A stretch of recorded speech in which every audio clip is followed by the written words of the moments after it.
जय माता दी। हरे कृष्णा। आप सभी का हार्दिक स्वागत है। आज मैं आपको कलश की स्थापना कैसे करनी है और माँ की ज्योति किधर रखनी है इसकी जानकारी देने जा रही हूँ। क्योंकि अब जब हम कभी कीर्तन पे जाते हैं तो काफ़ी लोगों को ये जानकारी नहीं होती कि कलश किस साइड रखना है और नारियल का मुख किस साइड करना है, तो ये जानकारी नहीं होती। तो इसीलिए मैंने आज सोचा कि छोटी सी वीडियो बनाऊं, जितनी जानकारी मेरे पास है मैं सबके साथ शेयर करूं। तो कल जैसा कि नवरात्रि है तो इसलिए मैंने ये छोटी सी वीडियो बना रही हूँ। सबसे पहले माता की चौकी लेनी है, उसके ऊपर हमने लाल रंग का कपड़ा बिछाना है और माता की एक हमने मूर्ति लेनी है जिस पे 9 देवियाँ बनी हों, तो उसकी हमने स्थापना करनी है। और महामाई के ऊपर लाल कलर की चुन्नी, जो कि महामाई को लाल चोला बहुत पसंद है, उड़ाना है। और जो विशेष जो मैं कलश के बारे में आपको जानकारी देने जा रही हूँ वो ये है कि कलश हमेशा हमें तांबे का या मिट्टी का ही लेना चाहिए। जो स्टील का कलश है वो हमें नहीं लेना चाहिए पूजा के लिए। तो सबसे पहले मैंने ये तांबे का कलश लिया है। इसके ऊपर मैंने सबसे पहले कलावा बांधा, फिर उसके बाद मैंने यहाँ पे स्वास्तिक बनाया। ये सब करने के बाद मैंने इसको जल और गंगा जल दोनों मिक्स करके इस कलश को भरा मैंने। और कलश को जल से भरने के बाद मैंने इसमें एक जो हल्दी की गांठ होती है वो डाली इसमें। इसके बाद मैंने जो रोली है, ये रोली है मेरे पास, इसमें रोली और हल्दी दोनों मिक्स हैं। अगर आपके पास हल्दी की गांठ नहीं है तो ये बाज़ार से मिलता है पैकेट, इसमें दोनों चीज़ें होती हैं, ये भी डाल सकते हैं आप। हल्दी और ये रोली है ये थोड़ी सी डालनी है इसमें। इसके बाद हमने जो ये लौंग है, फूल वाला लौंग, ये डालना है कलश में। इसके बाद हमने जो ये गणपति जी रूप है सुपारी, एक सुपारी भी डालनी है।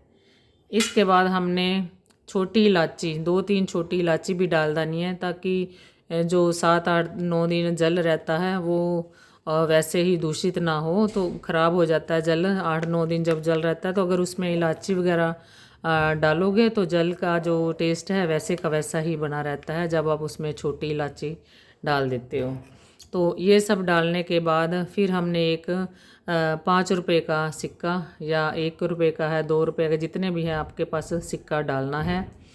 तो ये सब आपका कलश तैयार हो गया। ये सब चीज़ें डालने के बाद उसके बाद आम के पत्ते लेने हैं हमने। वैसे कलश जब स्थापना कर रहे हो 5 भी हो सकते हैं, 7 हो सकते हैं, 11 भी हो सकते हैं, लेकिन जब नवरात्रि के हम स्थापना करते हैं कलश तो हमने उसमें आम के जो पत्ते होते हैं 9 पत्ते होने चाहिए। ठीक है, वो अभी आज मेरे पास नहीं है क्योंकि मैं एडवांस में वीडियो बना रही हूँ। तो मैं कल पूजा के लिए जब लाऊंगी तो फिर मैं वो उसमें लगाऊंगी। 9 पत्ते होने चाहिए आम के पत्ते रखने के बाद अब दूसरी विशेष बात जो है कि हमने नारियल कैसे रखना है। नारियल को कोई सीधा रख देता है, कोई उल्टा रख देता है, कोई कैसे रख देता है, किसी को ये पता ही नहीं कि नारियल का मुख किधर करना है। ये जो मुख है नारियल का, जो जिस तरह मुख से नारियल वृक्ष के ऊपर लगा होता है, पेड़ के ऊपर लगा होता है, ये साइड होती है उसका, ये नारियल का मुख होता है। और यहाँ पे जो 3 आँखें बनी होती है नारियल की, जिसे हम ब्रह्मा, विष्णु और महेश मानते हैं, इसको हमने अपने मुख की तरफ ही रखना है। यानी कि जो कलश है, जो कलश और नारियल है, ये हमारे जब पूजा कर रहे हैं हमारे बाईं तरफ होना चाहिए और महामाई की तरफ दाईं ओर होना चाहिए। ये हमने विशेष ध्यान रखना है कि जो कलश की स्थापना हमेशा पूजा करते हुए हमारे बाईं तरफ होनी चाहिए। तो इसके बाद जो नारियल का मुख है हमें हमेशा अपनी तरफ ही रखना चाहिए। और कलश नारियल के ऊपर हमें ये कलावा बांधना चाहिए और इसमें कुछ दक्षिणा वगैरह लगानी चाहिए। और जब हम नवरात्रों की स्थापना करते हैं तो इसमें एक छोटी सी चुन्नी से ज़रूर नारियल को लपेटना चाहिए, जो अभी मेरे पास नहीं है, मैंने लानी थी। और जो ये कलश है इसकी स्थापना कैसे करनी है, चाहे तो आप गेहूं का अनाज लो, उसके नीचे ऐसे कलश नहीं रखना, नीचे कलश नहीं रखना चाहिए कभी भी। तो मैंने ये जो मेरे पास अक्षत थे वो डाले मैंने नीचे, और अक्षत जब मैंने डाले तो इसमें मैंने अष्टदल बनाए, जो कि फिंगर के साथ ऐसे ऐसे मैंने अष्टदल बनाए, ऐसे करके 2 3 4 ऐसे ऐसे सारे अष्टदल बन गए, एक फ्लावर बन गया। तो इसमें जब मैंने सेंटर में ऐसे ऐसे एक बना के फ्लावर बना के उसके ऊपर मैंने ये कलश की स्थापना कर दी। अगर आपने जौ बीजने हैं तो इसमें आप ऐसे थाल भी ले सकते हैं, थाल ले सकते हैं। कलश को रखना है तो उस कलश को थाल के बीच में यहाँ पे आप भालू, जैसे बालू है या मिट्टी डालनी है इसमें, थाली में सारी डाल के उसमें आपने बीज देने हैं जो, और बीच में थोड़ा सा वो बना के आपने फ्लावर्स, उसमें आपने कलश की स्थापना, सेंटर में कलश की स्थापना कर देनी है, साइडों पे आपने जौ बीज देने हैं, और वो भी ऐसे ही आपने इसके ऊपर रख देनी है। पहले थाल रख के बीच में, थाल के बीच में ये कलश की स्थापना कर देनी है। जो भी बालू या रेत है उसमें ये इस कलश को रख देना है। अगर आपने जौ अलग से बीजने हैं तो आप अलग से भी बीज सकते हैं। दूसरी बात जो है, हमने जोत किधर रखनी है। जोत हमेशा हमने, जहाँ हम बैठे हैं पूजा के लिए, दाईं साइड होएगी। बाईं तरफ हमारा कलश और दाईं तरफ जो है हमारी अखंड जोत। दाईं तरफ हमने अखंड जोत जगानी है, और जो बीच में हमारे चौकी के में है यहाँ पे हमने जो भी है आपने जो थाल सजाना है माता को भोग के लिए।